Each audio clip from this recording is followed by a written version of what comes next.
Di masa kini, kita telah mengenal salah satu permasalahan yang sering terjadi di kalangan remaja, yakni perundungan atau yang sering kita sebut bullying.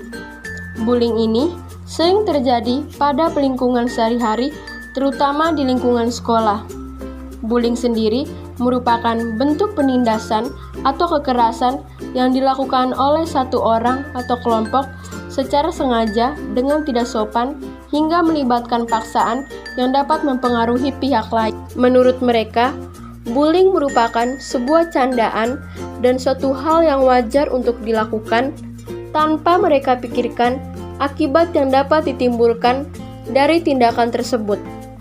Aksi bullying ini biasanya dilakukan oleh sekelompok siswa yang dituju kepada salah satu siswa yang tak mereka sukai.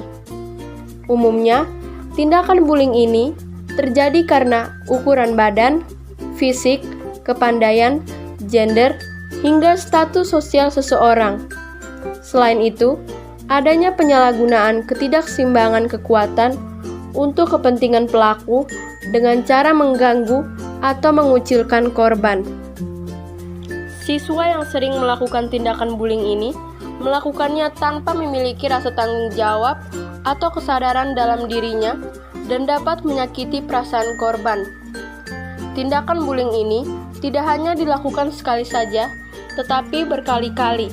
Bentuk dari perundungan atau bullying terdiri dari berbagai macam, yaitu 1. Kontak fisik langsung. Contoh bullying fisik yaitu memukul dan menjambak. 2. Kontak verbal langsung. Contoh bullying ini yaitu memaki dan menuduh. 3. Perilaku nonverbal langsung. Bullying jenis ini seperti tindakan melihat dengan sinis dan menjulurkan lidah. 4. Perilaku nonverbal tidak langsung. Contohnya itu mengucilkan atau mengabaikan seseorang. 5. Cyberbullying. Contoh bullying ini yaitu pencemaran nama baik lewat media sosial. 6. Pelecehan seksual.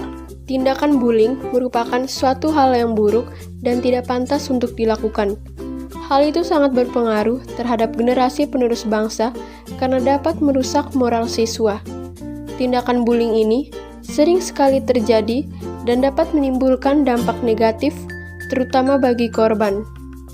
Dampak negatif tersebut bukanlah masalah sepele yang dapat dengan mudah diabaikan begitu saja. Dampak negatif bully bagi korban diantaranya yakni 1. Masalah psikologis. 2. Kesehatan mental terganggu. 3. Sosialisasi terganggu. 4. Gangguan tidur. 5. Pikiran untuk bunuh diri. Dan yang terakhir, keenam, yaitu masalah fisik. Efek bullying sendiri seringkali masih dirasakan korban meski belasan juga puluhan tahun telah berlalu sejak insiden tersebut berlangsung.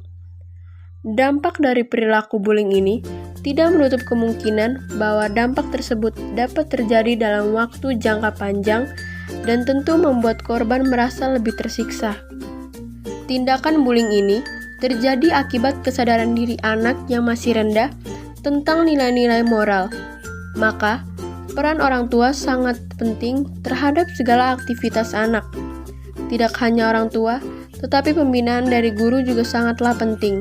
Oleh karena itu, kita sebagai siswa harus mampu ikut serta dalam mencegah bullying dan mendukung generasi bangsa yang cerdas dan dapat berperilaku baik terhadap sesama tanpa harus melakukan bullying yang dapat merugikan orang lain.